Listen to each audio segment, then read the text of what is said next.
امریکی انٹیلیجنس اداروں نے ایران میں فوجی کارروائی کے ذریعے رجیم چینج ناممکن قرار دے دی۔ 18 انٹیلیجنس اداروں کی مشترکہ رپورٹ میں کہا گیا ہے کہ ایرانی سیاسی اور مذہبی ڈھانچہ گہری نظریاتی بنیاد پر قائم ہے۔ قیادت کو نشانہ بنانے کے باوجود نظام کا خاتمہ مشکل قرار۔ پاسدارانی انقلاب اور ایرانی فورسز مستحکم ہیں۔ ایرانی فورسز ملکی نظم و ضبط برقرار رکھنے کی صلاحیت رکھتی ہیں۔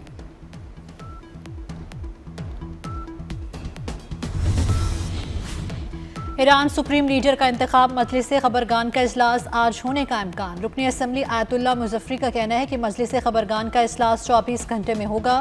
اجلاس میں ایران کے نئے سپریم لیڈر کا انتخاب کیا جائے گا۔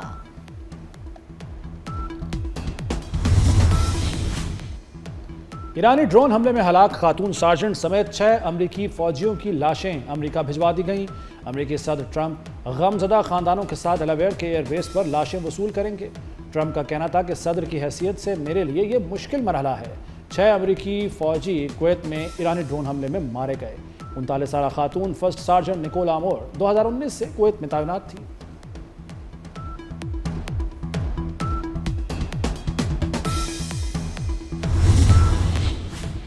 ایرانی صدر نے حملوں پر پڑوسی ملکوں سے معافی مانگ لی، کہا حملے کرنے پر معذرت خواہ ہیں۔ مسعود پزشکیان نے واضح کیا ایران کبھی امریکہ اور اسرائیل کے سامنے سرنڈر نہیں کرے گا۔ ایران اور ایرانی عوام کو جھکانے کی خواہش دشمن کے ساتھ اس کی قبر میں جائے گی۔ ایران کی عبوری لیڈرشپ کونسل نے پڑوسی ممالک کے خلاف حملہ نہ کرنے کی منظوری دے دی۔ پڑوسی ممالک کے خلاف اس وقت تک حملے نہیں کیے جائیں گے جب تک ان ممالک کی سرزمین سے ایران پر حملہ نہ کیا جائے۔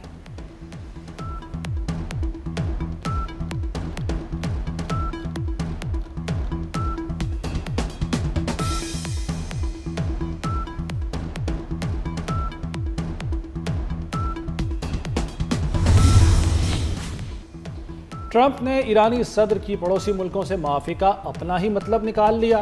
سوشل میڈیا پر بیان میں کہا کہ امریکی حملوں کے بعد ایران پڑوسی ملکوں سے معافی مانگنے پر مجبور ہوا۔ خلیجی ملکوں نے اس پر میرا شکریہ ادا کیا۔ میں نے کہا کوئی بات نہیں، ایران اب مشرق وسطیٰ کا بدمعاش نہیں رہا، وہ ایک ہارا ہوا ملک بن چکا ہے اور دہائیوں تک ایسا ہی رہے گا۔ امریکی صدر ٹرمپ کا سوشل میڈیا پر بیان، کہا ایران یا تو ہتھیار ڈالے گا یا اسے مکمل تباہ کر دیا جائے گا۔ ایرانی بحریہ کے 42 جہاز تباہ کر دیے، آج پہلے سے زیادہ سخت حملہ کرنے کا اعلان۔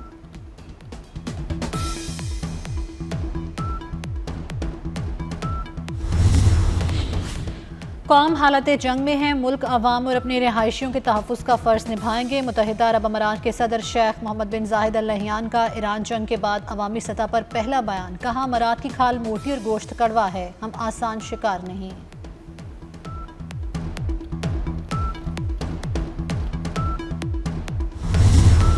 فیلڈ مارشل سید عاصم منیر کا دورہ سعودی عرب، وزیر دفاع شہزادہ خالد بن سلمان سے ملاقات۔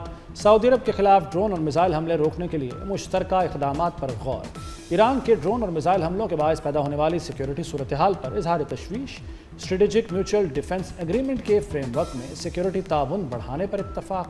بحران کے پرامن حل کے لیے دوستانہ ممالک کی کوششوں کو تقویت دینے کی ضرورت پر زور۔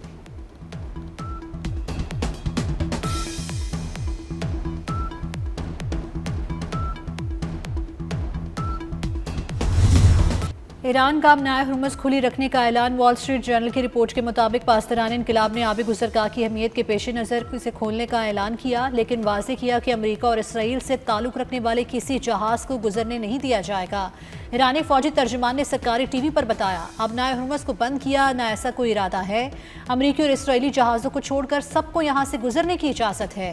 امریکہ اور اسرائیل کا کوئی جہاز گزرا تو براہ راست نشانہ بنائیں گے۔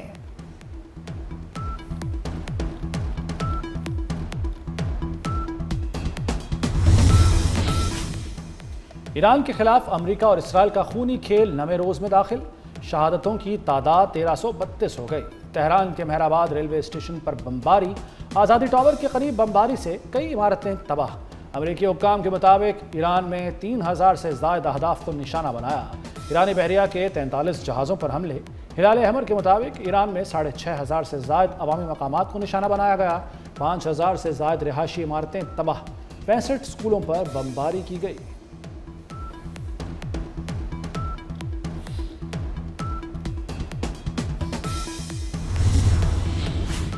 ایران کا امریکہ اور اسرائیل کے خلاف میزائل اور ڈرون حملوں کی 25ویں لہر کا اعلان۔ مشرق وسطیٰ میں کہیں امریکی تنصیبات محفوظ نہ رہیں، اسرائیل کے کئی شہر بھی ایرانی حملوں سے لرز اٹھے۔ حقائق چھپانے کے لیے اسرائیل میں لاشوں اور زخمیوں کی تصاویر اور ویڈیوز پر پابندی۔ تل ابیب اور دیگر شہروں میں ایرانی حملوں سے بڑی تباہی، متعدد عمارتیں ملیامٹ ہو گئیں۔ اسرائیل کی عماد ڈیوڈ فضائی اڈے پر بھی ایران کے بڑے حملے۔ اردن میں تھاڈ سسٹم کا ریڈار اور معاون آلات تباہ۔ بلومبرگ نے ایرانی حملوں سے ہونے والی تباہی کی تصدیق کر دی۔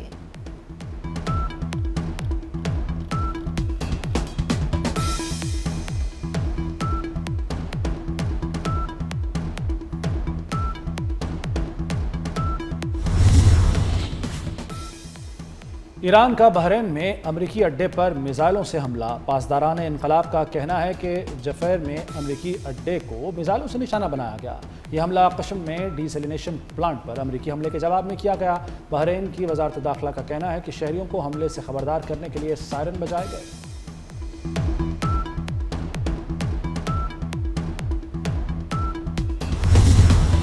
امریکہ اور اسرائیل کی وحشیانہ فوجی جارحیت کا جواب دینا ایران کا حق ہے۔ ایرانی وزارت خارجہ نے ایک بار پھر واضح کر دیا، کہا تہران اس وقت تک کارروائی جاری رکھے گا جب تک جارحیت بند نہیں ہو جاتی یا جب تک اقوام متحدہ کی سلامتی کونسل حملہ آوروں کی شناخت کر کے اپنا فرض پورا نہیں کرتی۔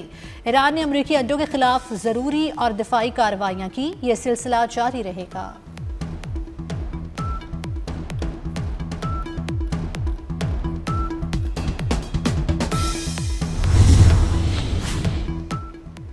ایران جنگ سے مشرق وسطیٰ کی بگڑتی صورتحال۔ عرب لیگ وزراء خارجہ کا ہنگامی اجلاس آج طلب کر لیا گیا۔ اجلاس میں ایران کے عرب ممالک میں حملوں سے متعلق بات چیت کی جائے گی۔ ویڈیو لنک اجلاس میں سعودی عرب، کویت، قطر، عمان، اردن اور مصر کے وزراء خارجہ شریک ہوں گے۔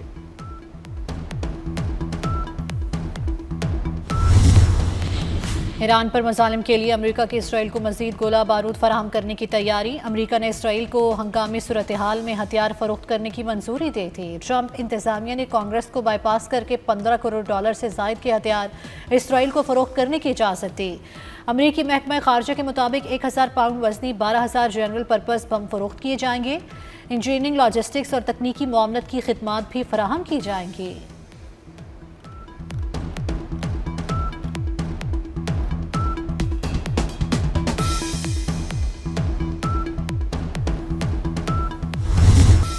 اسرائیل ایران کے ہاتھوں اپنی تباہی کو دنیا سے چھپا رہا ہے۔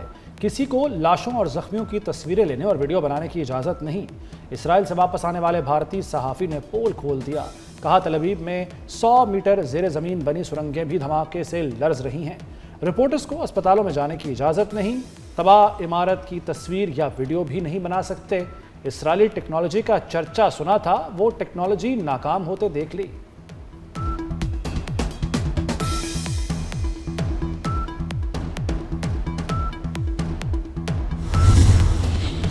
عوام پر بوجھ کم سے کم اور ریلیف کو اولین ترجیح دی جائے۔ وزیر اعظم کو معاشی ترقی، سادگی اور بچت پر مبنی لاہے عمل تشکیل دینے کا حکم۔ ملکی معاشی صورتحال پر وزیر اعظم کی زیر صدارت جائزہ اجلاس۔ مشرق وسطیٰ کی صورتحال پر خطے پر پڑنے والے معاشی اثرات پر بریفنگ۔ وزیر اعظم کو بتایا گیا پیٹرولیم مصنوعات کی قیمت میں اضافہ کمیٹی کی تجویز پر ہوا۔ وزیر اعظم نے کہا لاہے عمل میں عوامی ریلیف کو اولین ترجیح دی جائے۔ وزیر خزانہ اور وزیر پیٹرولیم کو صوبوں کی مشاورت سے پیٹرولیم مصنوعات کی بچت کا لاہے عمل تیار کرنے کی ہدایت۔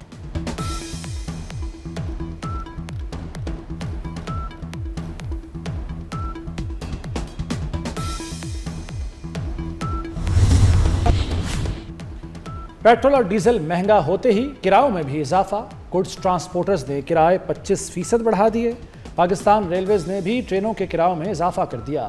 اکانومی کلاس کے کرائے میں 5%، اے سی کلاس کے کرایوں میں 10%، جبکہ مال بردار گاڑی کے کرائے میں 20% اضافہ۔ نئے کرایوں کا اطلاق 9 مارچ سے تمام مال گاڑیوں اور مسافر ٹرینوں کے کرایوں پر ہوگا۔ پہلے سے کی گئی بکنگ پر اضافہ لاگو نہیں ہوگا۔ عوام بلبلا اٹھے، اضافہ واپس لینے کا مطالبہ۔ پاک افغان سرحد پر شمالی اور جنوبی وزیرستان میں افغان طالبان اور فتنہ الخوارج کے خلاف کارروائی۔ سیکیورٹی ذرائع کے مطابق افغان طالبان اور فتنہ الخوارج کی کئی پوسٹیں تباہ، دشمن مورچے چھوڑ کر بھاگنے پر مجبور۔ پاک فوج کی کارروائی میں متعدد افغان طالبان جہنم واصل، باقی فرار ہو گئے۔ پاک فوج کی مؤثر حکمت عملی کے باعث افغان طالبان کو بھاری نقصانات اور پسپائی کا سامنا۔ آپریشن غصب الحق اپنے اہداف حاصل ہونے تک جاری رہے گا۔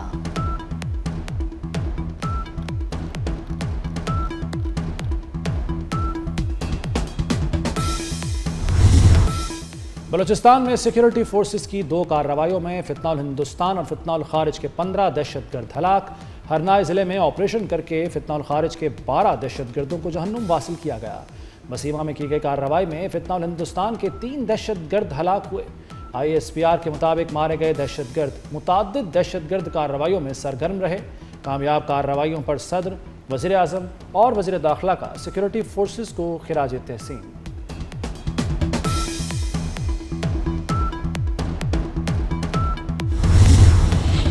GHQ حملہ کیس کے 47 اشتہاری ملزمان کو سزا سنا دی گئی۔ انسداد دہشت گردی عدالت راولپنڈی نے 9 مئی GHQ حملہ کیس کا فیصلہ جاری کر دیا۔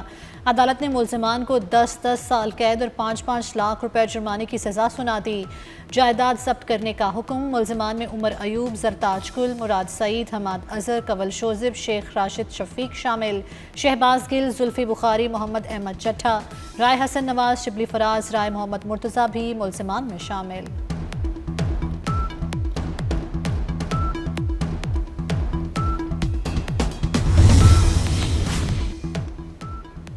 پاکستانی آلو کی برآمدات مشکلات کا شکار۔ وفاقی وزیر غذائی تحفظ و تحقیق رانا تنویر حسین نے تفصیلات قومی اسمبلی میں جمع کرا دیں۔ رپورٹ کے مطابق بڑی مقدار میں آلو کاشت کیا گیا۔ کولڈ سٹوریج سٹاک میں ذخیرہ اور برآمدات میں رکاوٹیں ہیں۔ افغان سرحد کی بندش بھی ایک اہم مسئلہ۔ وزیر اعظم نے آلو کی برآمدات کے نقصانات پر اعلیٰ سطحی کمیٹی تشکیل دے دی۔ کمیٹی نقصانات کے ازالے سے متعلق سفارشات فراہم کرے گی۔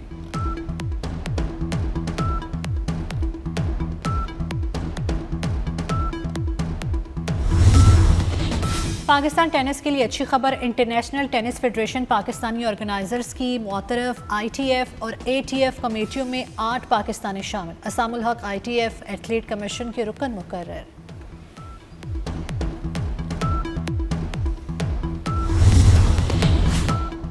اور ورلڈ کپ کا کوالیفائنگ راؤنڈ فائنل مقابلہ پاکستان اور انگلینڈ کے مد مقابل۔ پاکستانی ٹیم پہلے ہی ورلڈ کپ کے لیے کوالیفائی کر چکی ہے۔ ہاکی ورلڈ کپ اگست میں بیلجیم اور نیدرلینڈز میں ہوگا۔